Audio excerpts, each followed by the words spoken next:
Okay, so this video is going to be about light and trying to understand light. And what I want you guys to remember is that regardless of how much information you feel like I've tried to pack into this video, that I'm just scratching the surface. There's enough information about light to fill a large number of books, and they're all out there.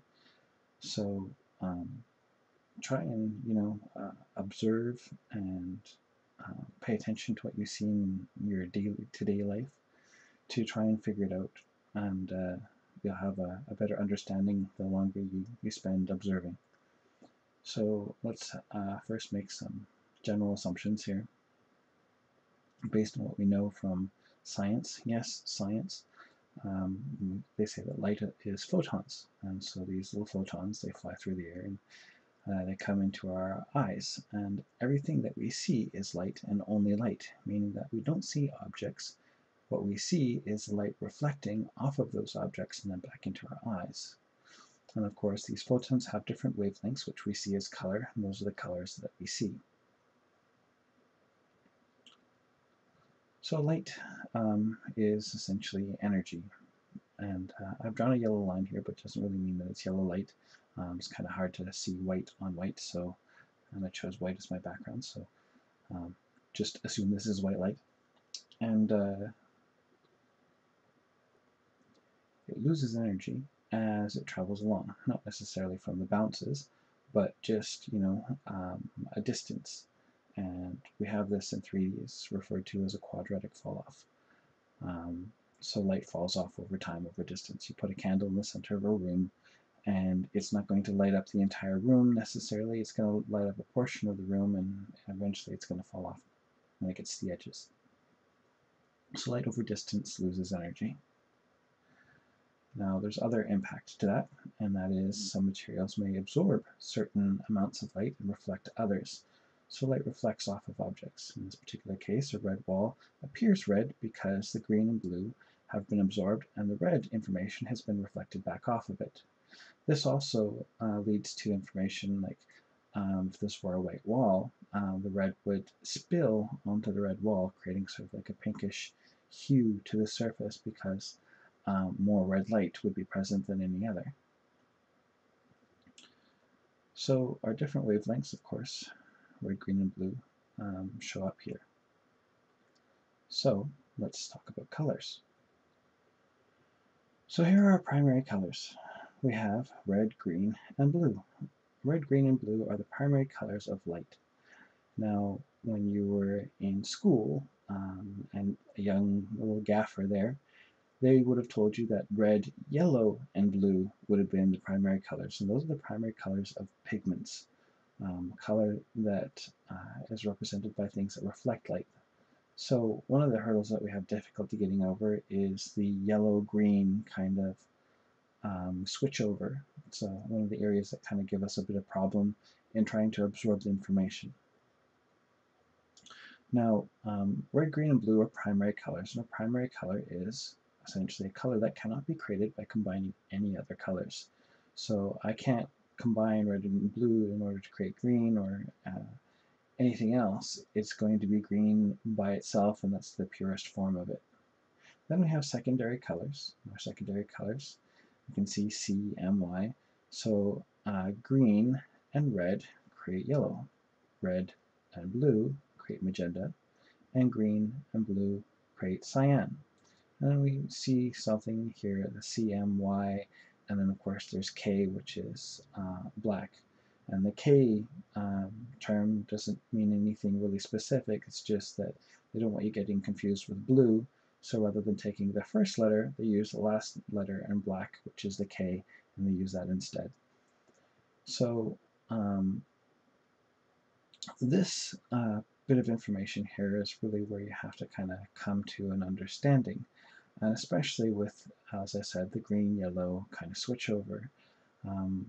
In pigments, we were told that yellow and blue would create green, but because we said green is a primary color, that means no other combination of colors can be used to create green. Green is of its own. So the question then is, what does blue plus yellow become in that particular case? If not green, then what? Well, if yellow is green and red together, then it would be the same as combining green, red, and blue together, which should be a value of white. When you combine all the colors together in terms of a light situation rather than a pigment situation, you get the value of white. So let's take a look at that. So here we have a few lights set up into the scene here, and if I take my red color and I bring that light over to infuse in there, you notice that I get yellow. So green and red create yellow. And of course, if that holds true, that if I combine all three colors together, which would be the same as combining yellow, which is these two colors already, plus blue, then I get white. So keeping this in mind, we can see the green, red, and blue combine together to create white, and then red and green create yellow, green and blue, cyan, red and blue, magenta. The reason why the yellow and blue is really important is because of the idea of kind of warm and cold. And we see this more frequently than anything else in lighting situations and in painting situations. Here we can see a very bluish tinge to our shadow area, and of course our other area is white. And a lot of people will present sunlight as being yellow or a warm color because we see that, we perceive it somehow that it is yellowish. And it is to a certain degree. And of course, if we then take that same idea, that yellow and blue together would create the sense of white, then that explains where we're getting this nice bright white from. So if the sun was yellow and the sky is blue, well, those are both light sources. So we have the yellow sun shining down, and then it's being infused with the blue sky, which is encompassing everything. That's the reason why our shadows are blue. They're blue because the blue sky is shining in from all different angles, whereas the sun can only kind of come in from one angle. So we have these light areas and the blue areas here. And this is just the nature of shadows in an outdoor sort of situation. Now, different situations may create different kinds of shadows, but if you look around in your house on any kind of white surface, midday, you've got a relatively clear sky, you will notice that you'll see a very definite blue tinge in those areas. So again, it's because of the blue sky that will cause that. There's also a thing called color temperature, which has a chart which you can look for that goes through the different varying levels and the type of colors to expect. So candlelight would be more of a reddish color, whereas an overcast day may be a bit more of a bluish gray kind of color. So all these things kind of factor in. So for your 3D artists out there, here's a quick scene that I just kind of threw together. And what I've done here is essentially what you get from physical sun and sky, same kind of idea. I've just constructed it myself though. And I have a material here, which the object I've made sure it doesn't cast shadows. And I've just gone ahead and taken the ambient up and diffused down, which means it's no longer affected by lighting, it's just self-luminescent. Kind of the same thing as using a surface shader.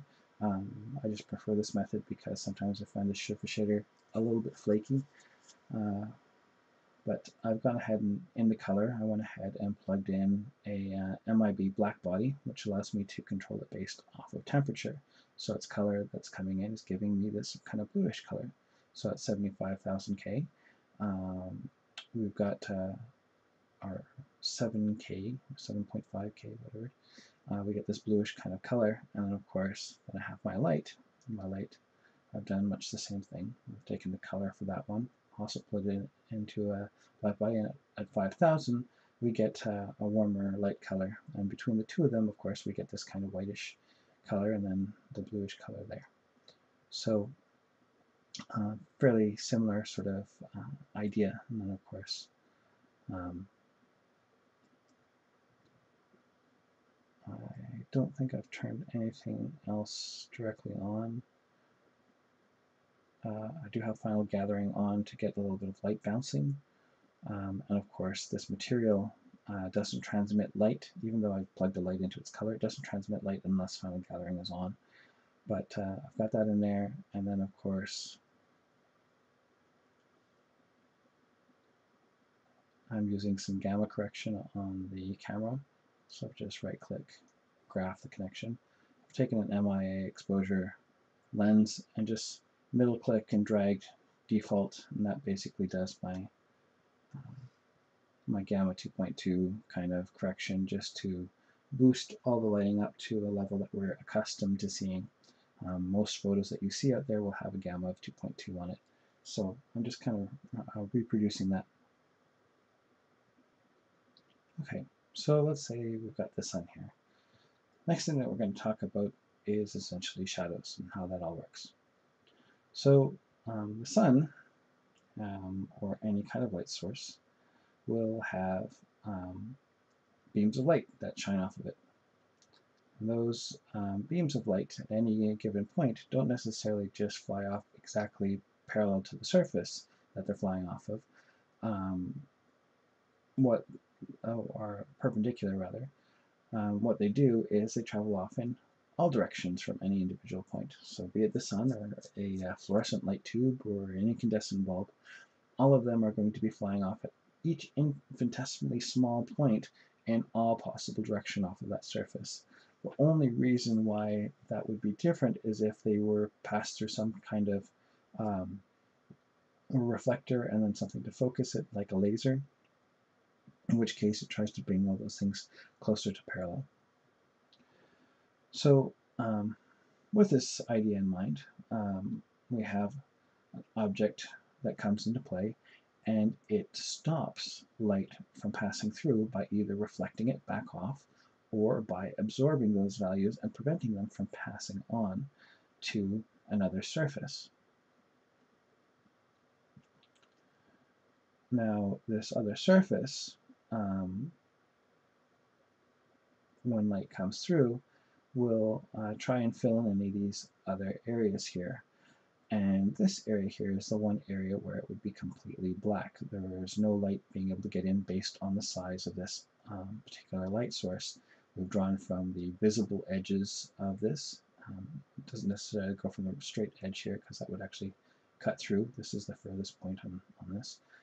And you'll note that it comes through, and at one point it actually inverses, which means that the light from this side actually is impacting down here as well as over here. So this is a point where the shadow would actually start to get much lighter rather than being the full shadow. So this is our shadow region, and that would be our umbra, and of course the penumbra is when we deal with things where light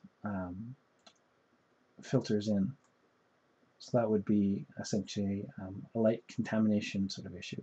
So if we look at this particular point right here and how it's shining off through here, this is its shadow region. So much like I did with the other one, its shadow region is of course straight through here, and it's not casting light into this region from this point. But when I come over a little bit, then that position changes, and over and over and over and over, all the way over to this one, which is casting a shadow, but is also actually casting light into this region. So what we end up with is millions of tiny little shadows. Lots and lots and lots of them. And so what that kind of looks like would be this guy right here. And because he's not a full shadow, he's infused with light, it gets very, very light. So almost barely imperceptible. And then he gets all of his little buddies. So his next buddy, and his next buddy, and his next buddy, so on, until they all kind of overlap and create this darker section, and the rest of it becomes very bright. And we add a lot of them. Bring that all the way back up.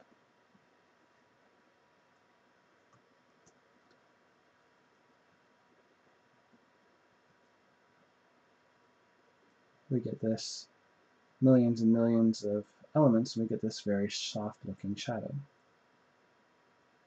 So this is what it can kind of look like. You can see we've got various different shadows in here, and because light's in this area, it doesn't get very dark. We can see a shadow here from another alternate light source, which is also very kind of soft, and this one's kind of soft because those light sources may be actually larger. And we can see that this fairly dark area in here, and of course there's all the balanced light filtering, which is infecting those ones, and until we get down to the very bottom where we see the darkest point of the shadow. So because of all the light floating around, be it bounced light or direct light, it tends to contaminate those shadow areas and cause this either blurry or otherwise lightened shadow. So you notice that this particular shadow is fairly sharp.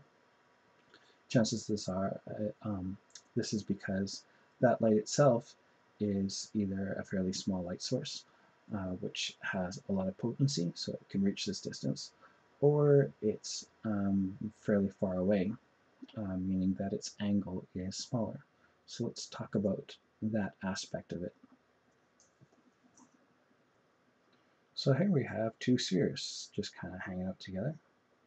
And there's a little bit of trickery going on here because they look like they're fairly the same size, except that they aren't.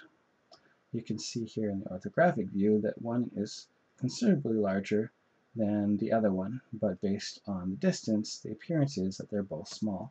So this is kind of an aspect just to kind of keep in mind, because that will impact our information, I guess, that we're getting about the way that lights are working. So I'm going to just load up the other scene and I'll show you how that relates. So here I have a render of a physically represented size of a light source. So an area light has a physical size to it. And we see that it's relatively large, but the same width as this object, and it's fairly close to it, and so we get this sort of very soft shadow. And if I were to take this light source and scale it down, it will lose light energy because it's not producing as much, but its size has also made a sharper shadow. So let me just take that energy up. So you see it's not about the energy, 200 or so.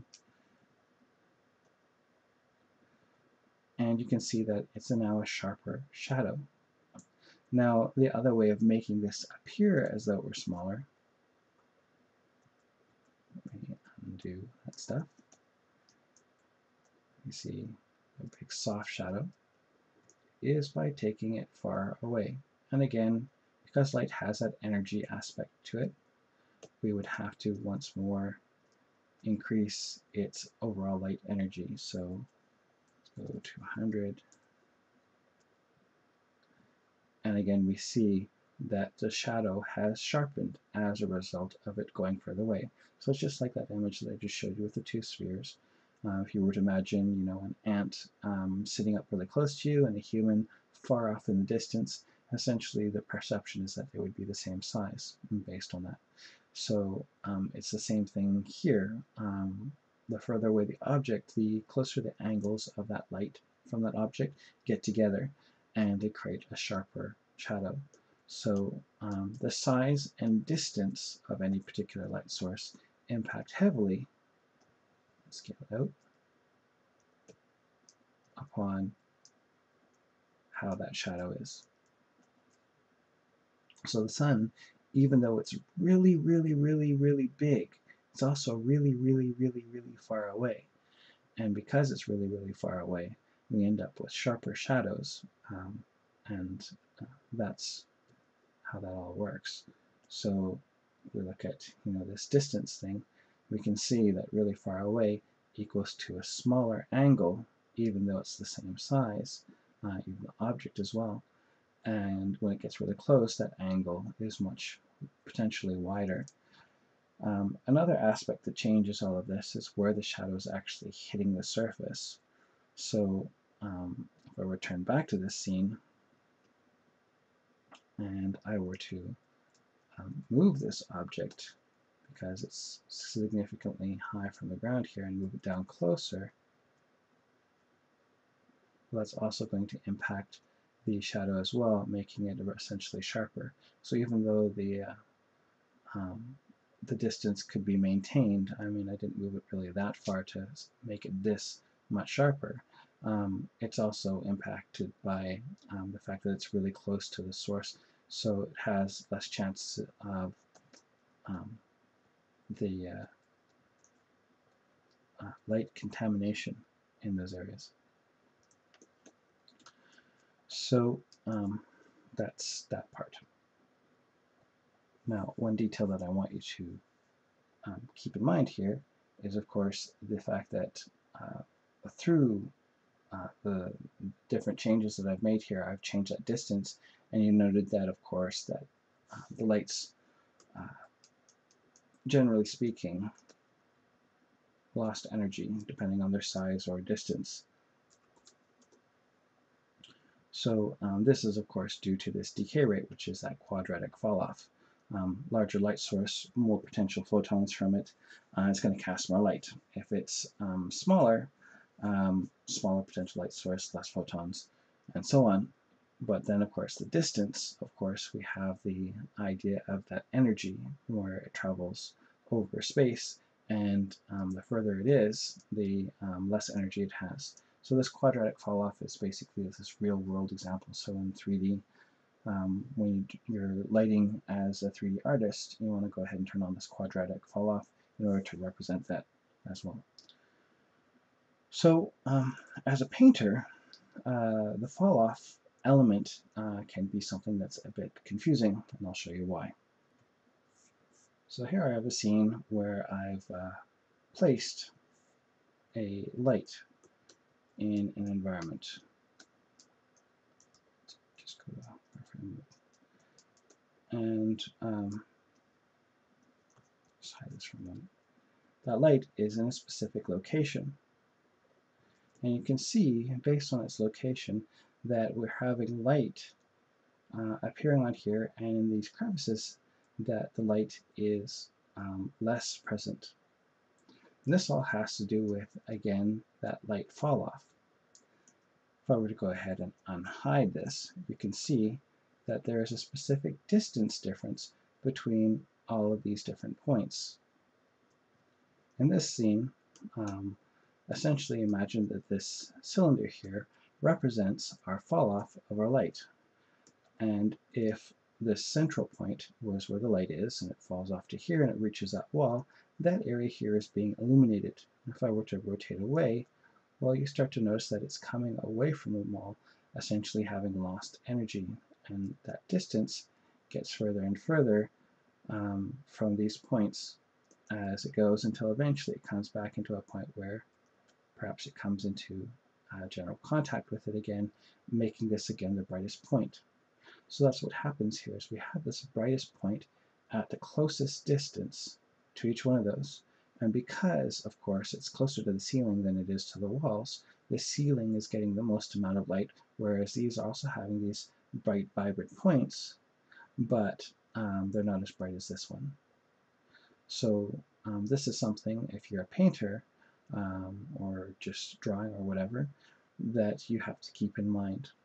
So if you have to relight something through painting, matte painting or something like that, you may want to keep that in mind, that crevices and corners may actually lose a fair bit of light just due to this overall fall off of light.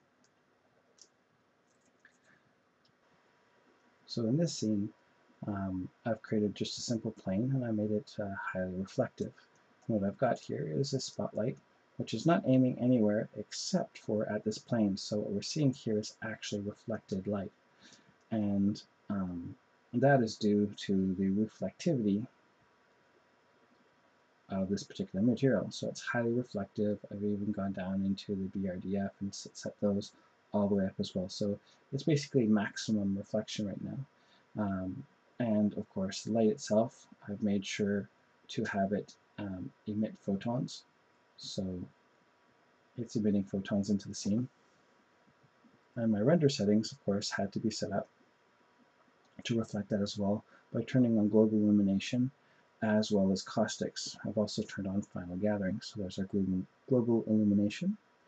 There's our caustics, and then of course final gathering is not absolutely necessary, but it just adds some additional bounce. So global illumination and caustics are required with the photons, with the reflective material to do this. And we can see that this is just purely reflections because the material is completely black. There is no kind of color value to it. And if I were to go ahead and take this reflectivity and set it to 0, then re-render, you can see that it renders just black. So reflectivity can impact this, and it's the same with any kind of surface in the real world. So again, for you painters out there, this is something that you should consider. The type of surface can heavily impact what you see and how the light reflects into the scene. I've pulled up an image over here. Just found this quickly on the internet. So the first thing I could think of was a black couch. So somebody's selling this on eBay, and they set up this nice little scene. And what you can see here is the reflection of the couch, which of course isn't any light at all. So you can see very clearly the impact that an object which absorbs most of its light has on other objects in the scene. Where if this were a white couch, there would be a lot of white spill, meaning that there's a lot more light coming through. So these areas near the couch may be darker than they would be if this were a lighter color, which would cause more bounce light to appear. So dark objects or dark colors will impact your shadow region usually. It can even be that if this were a big blue couch, that this particular shadow may take on a bit of a blue tinge. Not, super hyper blue, but it may take on like a bluish tinge. So just keep in mind that each object either reflects or absorbs a certain amount of light and off it goes. So it would be a highly reflective surface. And you can see in the case here where it was also brown, and you can see some brown spill coming into this area because the light's coming through, hitting the surface and spilling back in. It's also impacted probably from this yellow surface here, which may be also adding to some of that pigmentation.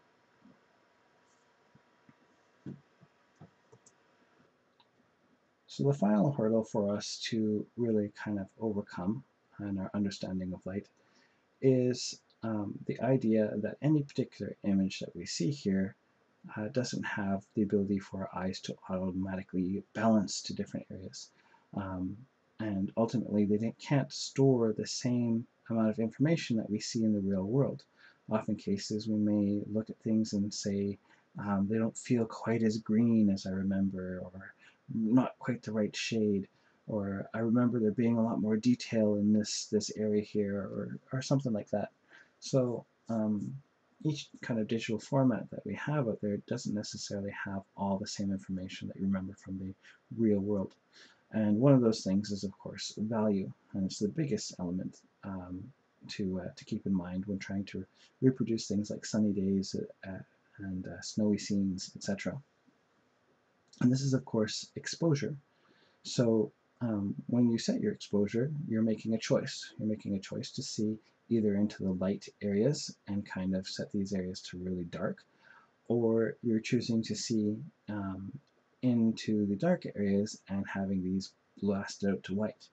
So here's another exposure example, another image, and you can see in the shadow areas, a lot of the stuff is turned basically to completely black because the sunlight was so bright that even here I'm still having areas that are completely blown out just to be able to see some of the detail in across here. So this isn't taken at night, it's taken in the middle of the day, and yet we've got these big black areas. So exposure really is kind of important. When we start dealing with snowy situations, for example, snow being highly reflective, it's reflecting light that goes beyond the values that any particular image can hold. Remember, any kind of 8-bit image holds 256 values of red, green, and blue within the image, and that's basically it.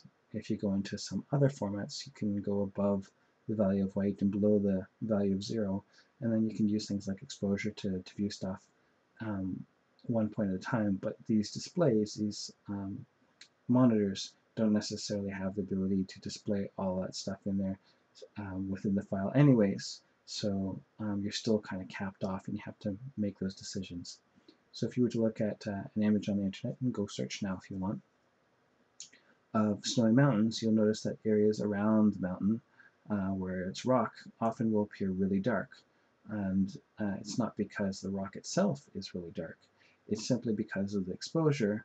In order to see the subtle information, the light shadowing across the snow without it all being blasted to white, we have to set the exposure so much that the actual rocky areas appear black or just really dark, and that if we were to bring them up so that they appeared the grayish color that we would expect, we'd have all the snow area basically just a big block of white. So when doing kind of snowy scenes, keep that in mind. Keep an idea that a lot of the shadowy areas may be fairly dark. And again, remember that a lot of shadows in snow may be quite blue. And the reason for that, again, being because, well, the big blue sky and the fact that snow is highly reflective, which means the shadows in snow may be even more blue than you would normally expect to see. So hopefully this has helped you with a little bit of insight into some of this stuff. Like I said, it's just kind of scratching the surface. There's a lot to kind of observe in nature, and just start doing that as you're walking around, and you'll start to pick stuff up that maybe you never saw before.